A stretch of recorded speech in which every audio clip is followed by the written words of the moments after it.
So sa next video natin,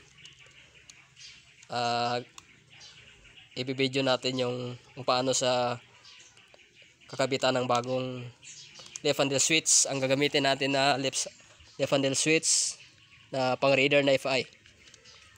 So i-convert naman natin sa Raider FI. So ito yung left handle switch ng Raider FI. So ayan, sa next vlog natin ipapakita ko sa inyo kung paano sa wiringan.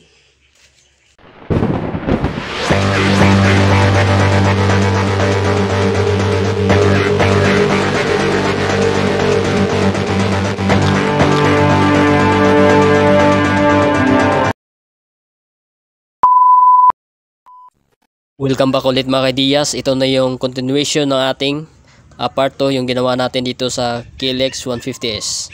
So sa video na to, isa namang isi-share ko sa inyo kung paano palitan ng left handle switch itong KLX 150S. Palitan natin ng pang Raider 150 FI na left handle switch. So dito hindi na tayo masyado maka step by step kasi isi-share ko lang sa inyo kung paano ito ay kakabit at kung pwede nga ba sa ikabit.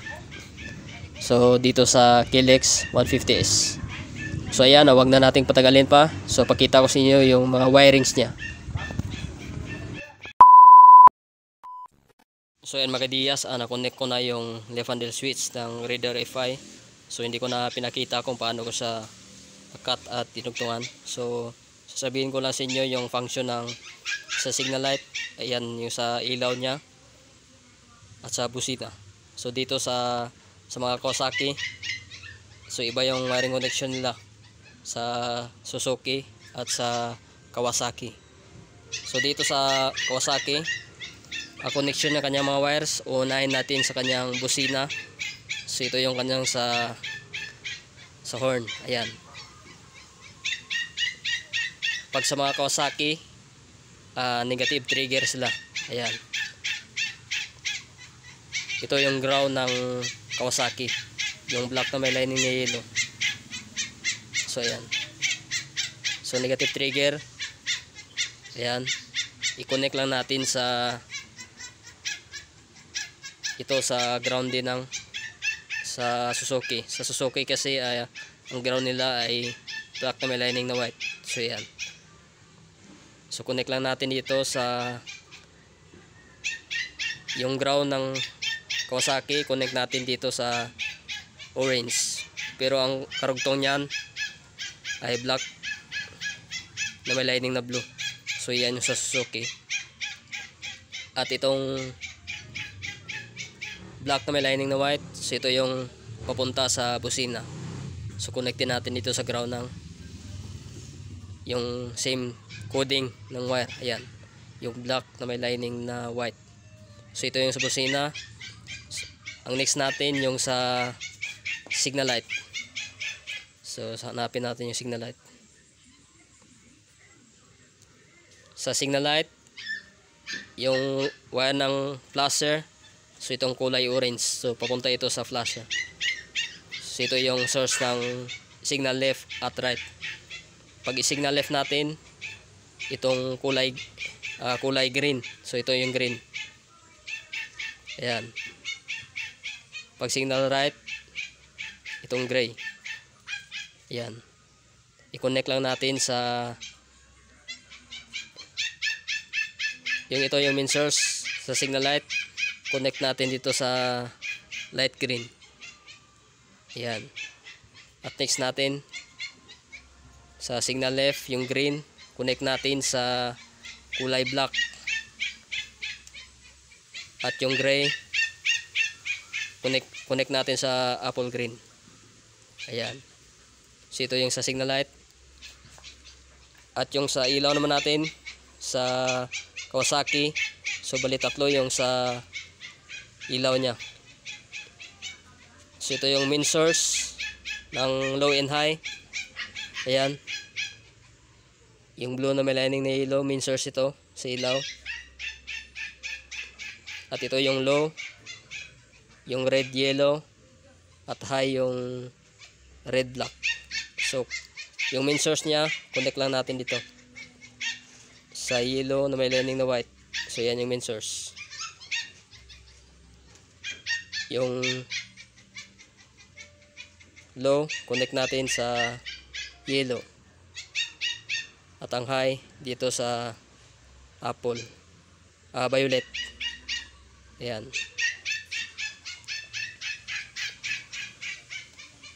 So ito mga ideas, talagang malilito kayo dito kasi iba ito sa yung sa Raider FI, iba ito sa mga carb na left handle switch. So kasi dito marami itong wire. So sa mga carb, 3 lang yung wire dito. Ito bali 4 siya. So iba yung connection niya dito. At yung dito, marami niyang mga wire. So bali ito lang. At yung 3 wire na to, pagsamahin nyo na ito. Yung gray, yellow na black, at yellow red. Ayan.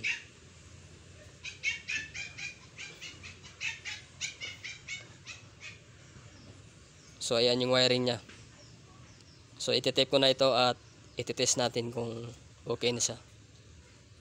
So bali dito yung sa on off switch, hindi ko na ginamit yung sa park light kasi wala namang park light yung KLX. So diretso na sa on ng ilaw. Ayan. Ang on off ng ilaw ay diretso lang. Ayan. Tapos high and low agad. Low and high. Ayan. Yan, i-tape ko lang ito at babalikan ko kayo mamaya.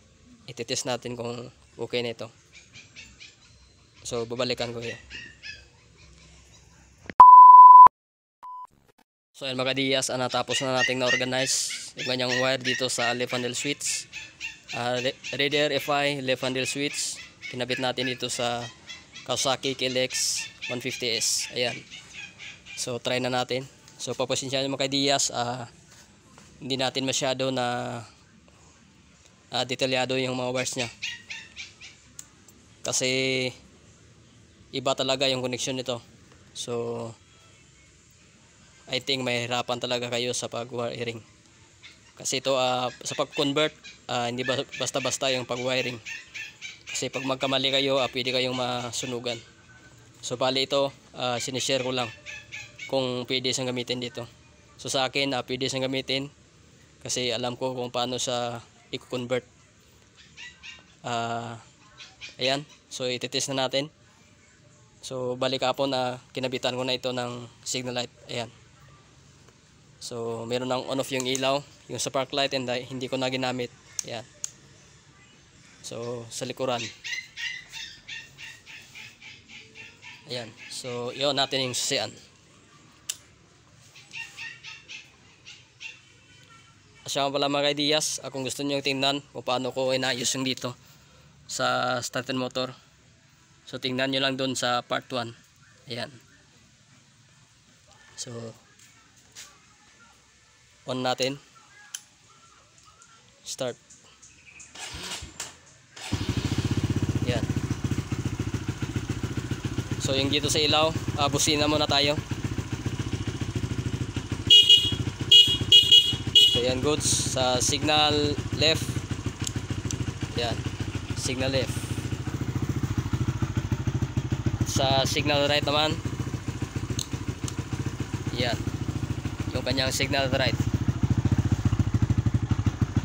So with light indicator, ayan, goods na dito. Off.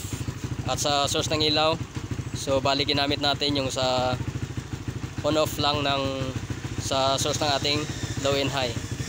So spark light wala na yan, so direct. Ayan, naka-on. Ayan, naka-on na siya. I-high and low natin. Low, high. Low, high. So ayan. So good sa mga Diaz. So pwedeng sa gamitin yung left handle switch ng Raider 150 FI. So ayan. So ayan mga Diaz, hanggang dito nating video. So sana ay nagustuhan yung video natin. So about dito sa KLX, marami pang gagawin dito.